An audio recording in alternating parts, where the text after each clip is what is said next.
Hi, in front of me is Samsung Galaxy S21 Plus, and today I would like to show you how you can turn on or off one-handed mode on this device. Firstly, open Settings, then scroll down and tap on Advanced Features.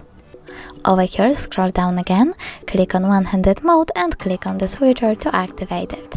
Then scroll down and pick one of the options that you want to reduce display size with, for example button, so I have to tap on it and follow the instructions. Double tap the home button. As you can see, one-handed mode is now on.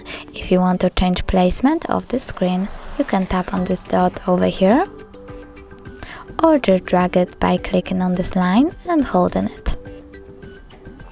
If you want to turn off one-handed mode completely, tap on the blank area and click on the switcher. Thanks so much for watching. If you enjoyed this video, don't forget to leave a like, comment and subscribe. Bye!